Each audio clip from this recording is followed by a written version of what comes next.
네, 안녕하세요. 첫 번째 발표를 맡은 명지대학교 주현미입니다. 그동안 앞서 두 번의 워크숍과 기록인 대회를 통해서 저희가 1세부에서는 개념 설계의 아젠다 10가지를 계속해서 기록학계 내외부에 공유하고자 많은 발표들을 했었기 때문에 내용들은 아마 많이들 아실 거라 생각이 되고요. 그래서 아젠다를 소개하는 것보다는 이러한 아젠다들이 어떤 변화를 가져올 것인지 5가지의 변화로 정리해서 오늘은 말씀드리려고 합니다. 이 아젠다에서 가장 중요한 것 중에 하나, 첫 번째는 기록의 개념의 재정의입니다. 그리고 정보 거버넌스를 지향하면서 기록관리 영역이 어떤 역할을 해야 하는 것인지, 전자기록을 다루고 있는 다양한 영역들과 어떻게 거버넌스를 구축하고 거기에서 서로 협력하면서 생산부터 보존 서비스까지의 그 일련의 그 프로세스에서 기록관리 역할을 확인하는 데 의미가 있다고 볼 수 있습니다. 그래서 그동안도 기록에 대해서 법에서 정의를 하고 있었지만 너무 더 포괄적이기도 했고 열거주의에 좀 포박되는 경향이 있었는데요. 이번에는 저희가 제안하고자 하는 것은 기록은 매체에 상관없이 업무를 반영한 모든 정보를 기록이라고 하지만 기록관리 영역에서는 관리 대상 기록이라고 하는 정의를 새로 하여서 그러한 보존의 가치가 있는 기록들을 기록관리 영역으로 포착하고 관리하는 것을 지향합니다. 그래서 기록과 관리 대상 기록 정의로 2가지로 정의를 내려야 한다고 보고 있고요. 그리고 그러한 지향을 가지고 보시는 화면에서 오른쪽 아래에 있는 그 그림이 EDRM의 정보 거버넌스 레퍼런스 모델입니다. 이것은 기록관리 원칙별로 각 영역에서 어떤 영역들이 오너십을 가지고 있고 어떤 영역은 또 공동 오너십을 가지면서 서로 협력해야 하는지 모델을 보여주고 있습니다. 기록관리는 여기서 보시면 보유와 처분에서 오너십을 가지고 있습니다. 그래서 아까 말씀드렸던 그런 기록의 관리 대상 기록과 연결해서 볼 때에 관리 대상 기록으로 포착되는 기록들을 보유하고, 그러니까 기록에 대해서 보유 일정표를 만들거나 또 처분에 관여하는 것이 기록 관리의 역할이라고 볼 수 있고요. 그 외에도 공동 오너십을 가지고 있는 부분들에 대해서 생산 부분부터 또 법적인 영역에까지 이르기까지 기록 관리 역할이 좀 전자기록의 그런 위험 관리 차원에서 훼손되거나 이렇게 놓치지 않도록 하는 것을 지향하면서 각 영역과 거버넌스를 이루어야 하는 것이 첫 번째 큰 변화입니다. 이에 따라서 지금 발표 자료집에는 지금 이 표가 나와 있지는 않는데요. 3페이지 아젠다를 보시면 될 것 같습니다. 그 다음에 는 아젠다 이 부분입니다. 첫 번째 변화에서 이렇게 기록과 기록의 관리 대상 기록을 할 때에 정의한 다음에 그러면 관리 대상 기록을 어떻게 포착할 것인가 부분은 이런 도구 개발을 제안하면서 기관의 다양한 데이터 시스템으로부터 생산되는 데이터 유형의 기록들을 포착할 수 있도록 하는 도구가 개발되어야 함을 얘기하고 있습니다. 여기서 저희는 인벤토리, 워크플로어, 기록관리 모듈, 이 기록관리 모듈은 보유 일정표와 연결되어서 이후에 데이터류의 기록의 효율적인 관리를 할 수 있도록 하는 도구를 연결하고 있습니다. 네, 이렇게 파악된 기록의 유형에 대해서는요. 이렇게 대해서 관리 대상 기록일 경우에 관리 시스템으로 이관을 하도록 해야 되는데요. 데이터 유형이 모두 다 기록이긴 하지만 모두 다 이관 대상은 아닙니다. 시스템에 따라서 그 정보 시스템 자체에서 관리되도록 하는 방식도 있고 또 기록관리 시스템으로 물리적으로 이관해야 되는 방식도 있고요. 또 기록관리 시스템이 해당 정보 시스템을 포인팅해서 관리하는 이런 세 가지 유형의 어떻게 보면은 정보 시스템으로부터 기록관리 시스템으로 이관하는 세 가지 방식을 제안한다고 볼 수 있습니다. 그래서 그렇습니다. 이거는 저희 ISO 16175의 그 모델을 참조하였고요. 그래서 이후에 2부 세부에서도 이러한 이 시스템의 유형들을 반영하여서 시스템을 설계하는 것으로 알고 있습니다. 네, 그다음 두 번째 변화는 기록 계층 구조 변화에 대한 것입니다. 데이터 유형의 전자기록의 특성에 맞게 기존 종이기록 중심의 철권 구조에서 기록 집합체, 애그리게이션과 또 기록 계층으로 구분하고 또 동안의 업무 기능 중심의 분류에서 기록 유형, 주제, 업무 기능 등 다양한 기능을 반영하는 그런 다중분류 체계를 지향할 것입니다. 기록 집합체와 기록 계층을 구분하여 운영함으로써 그동안 왼쪽 그림처럼 고정된 집합 구조에서 탈피하고 오른쪽 그림처럼 유연하고 확장된 집합 구조를 지향하도록 합니다. 이에 따라서 상위 집합체와는 좀 다른 속성을 상속받을 수 있고 업무 기능 외에 다른 기준이 분류 체계에 적용될 수 있습니다. 이런 구조 하에서는 보시는 것처럼 정리와 분류 부분 아젠다 5에서 언급하고 있는데요. 서로 다른 단위 업무나 심지어 다른 기관에서 생산된 관련 기록들을 묶어서 관리하는 또 위원회나 검경 등에서 관리하는 것처럼 케이스 파일 관리가 가능해집니다. 케이스 파일 단위의 속성도 이 하위 단위에 부여함으로써 기존의 분류 체계에서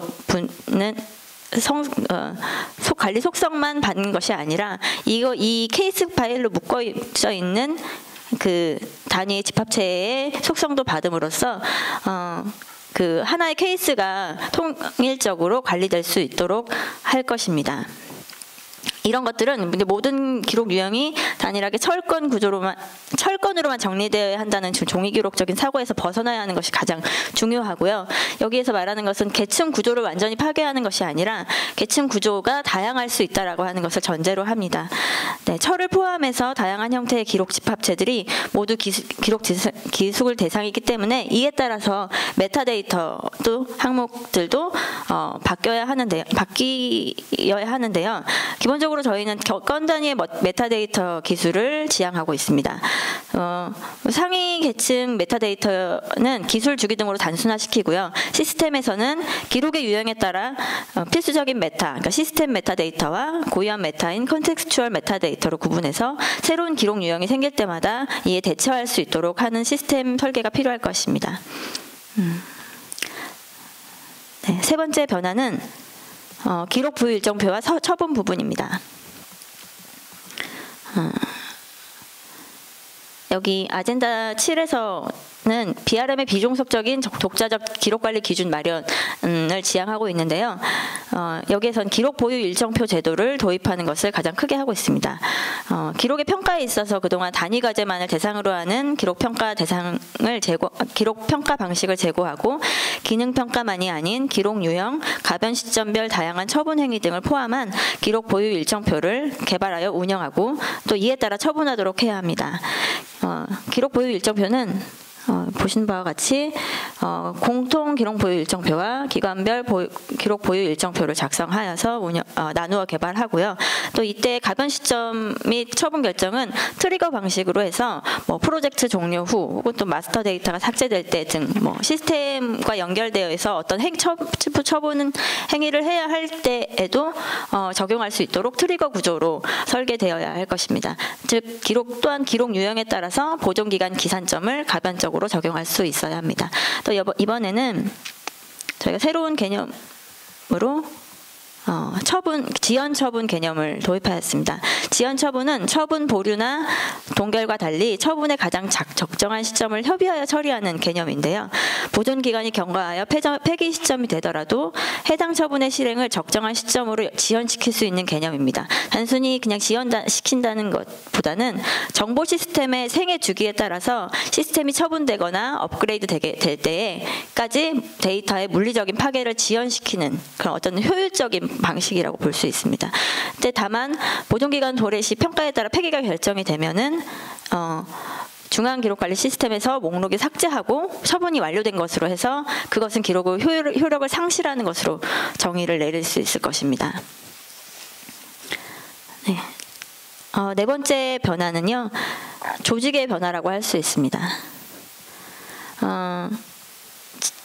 자료집에서는 4페이지에 저희가 그 조직의 변화, 크게 변화되는 기록관의 변화 유형만 정리를 해놓았었는데요. 그걸 보시면서 기록관과 국가기록원의 역할과 기능의 변화를 좀 간단하게 설명을 해드리도록 하겠습니다.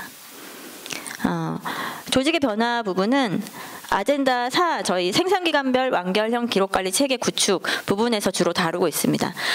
즉 요약해서 말씀드리자면 기록관은 기관의 아카이브로서 기능하면서 생산부터 서비스까지 모든 업무를 수행하게 될 것입니다. 생산부터 서비스까지 완결적으로 기록관리 체계를 수행하는 것을 지향한다는 것입니다.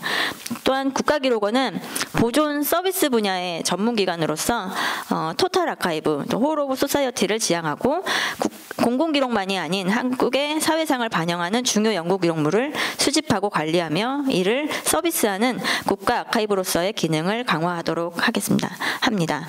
다만 기록관의 규모와 기록의 양, 기술, 인력 상황 등을 고려하여 운영할 수 있도록 다양한 형태의 기록관 유형을 제안하였는데요. 자료집에서 보는 것처럼 단독형, 공동형, 위탁형, 중앙관리형 이렇게 구분을 해봤습니다. 그것을 좀 그림으로 보여드리면 지금 자료집 4페이지입니다. 기록관리 기관의 다각화 모델로서 10가지 유형을 제안하고 있는데요. 현용 기록관, 그러니까 RM 단계와 AM 단계를 각각 나누면서 또 8, 9, 10 유형 같은 경우에는 그 두 가지 기능을 다 수행하는 통합형 기록관입니다. 그리고 나눠서 하더라도 단독형과 공동형으로 나눌 수 있고요.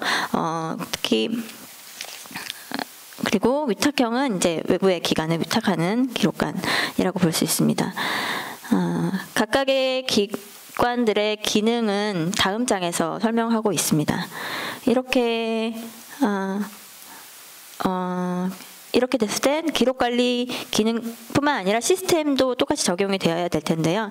제가 보여드리는 것은 그 3가지 유형 기관의 업무 프로세스, 메가 프로세스입니다. 그래서 기관과 국가기록원이 어떻게 공조하고 협조하고 같이 업무를 나눠서 수행할 수 있을지 그림으로 보여주고 있고요. 보시는 바와 같이 공동형 같은 경우에는 연구기록관을 공동으로 그러니까 예를 들어서 비슷한 업무를 수행하거나 지역적으로 가까이 있거나 그럴 경우에 공동으로 운영을 해볼 수 있을 것입니다. 이때 국가기록원은 전문적인 보존 기법과 지능형 서비스를 갖춘 기관으로서 기술지원센터 등을 운영하면서 기술지향의 기록관리 업무를 지원하고 차세대 기록 시스템의 개발과 지속적인 개선을 위해서 최신 기술 연구와 지원, 기록 시스템의 범정부 클라우드 내 배포 역할들을 수행하도록 하는 것을 지향합니다. 네. 마지막 다섯 번째 변화는 법제의 변화입니다. 기록관리법 개정과 관련해서 전자기록의 특성에 부합하는 기록의 재정의와 프로세스 변화 등 저희가 아젠다로 도출했던 것들을 법에 담고자 하였는데요. 네, 이것보다도 더 포괄적으로는 그동안 공공기록의 관리에만 머물러 있던 그 공공기록물법을 기록관리의 원칙을 선언하는 의미의 기록관리 기본법으로 명칭부터 내용까지 개정하는 방법을 모색하였습니다. 이에 따라 현행법에서 상세와 정도의 차이가 있던 것을 원칙 중심으로 법에 적용하고 상세한 내용은 하위 법령 또는 표준에서 다룰 수 있도록 전체 법체계를 재구성해야 합니다. 이와 더불어서 저희 기록관리 기본법과 또 한 가지 그 재정 부분으로 민간 영역의 기록 관리 및 아카이브 활성화를 위해 이를 지원하는 체계를 마련해야 하는데요. 도서관 진흥법과 같이 민간 아카이브를 지원할 수 있는 토대로서 민간 기록관 진흥법을 제정하는 것을 또한 한 축으로 하였습니다. 이 내용에 대해서는 사실 기록관리 내 외부, 특히 외부에서 그러니까 민간 영역에서의 그런 수요와 또 필요 그런 것들이 좀 더 파악이 되어야 할 것입니다. 그래서 이런 내용들에 대한 협의가 계속해서 이루어져야 될 것이고요.